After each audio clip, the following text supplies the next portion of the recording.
Jillian Cow stood at the edge of the old forest, her boots sinking into the damp earth as she surveyed the twisted canopy above.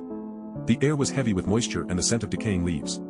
It had rained recently, and the forest floor glistened like polished stone. As a child, Jillian's grandmother used to bring her here on summer afternoons.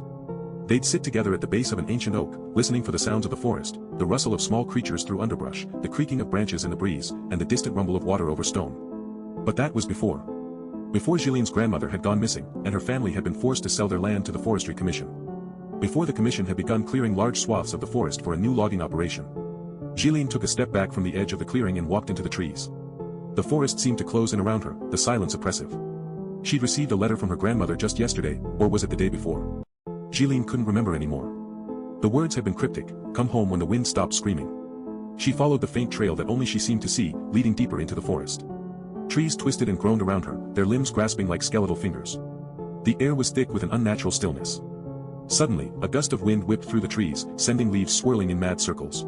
Jillian stumbled, her heart racing as the sounds of the forest came alive, not just the rustling and creaking, but a low, keening wail that seemed to emanate from the very earth itself.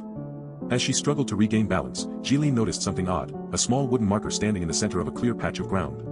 The wood was smooth and unweathered, bearing an inscription that seemed recent. "Jillian Cows," it read. "Wait here."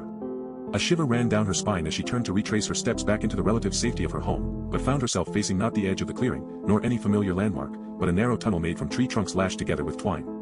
The wind howled on, and Jillian felt the world around her shift. The air grew colder still, darkness closed in like a shroud. She knew that she had to keep moving, towards something, or someone, but as she stepped into the tunnel, all sense of direction vanished. And then, there was only the wind, screaming through the trees.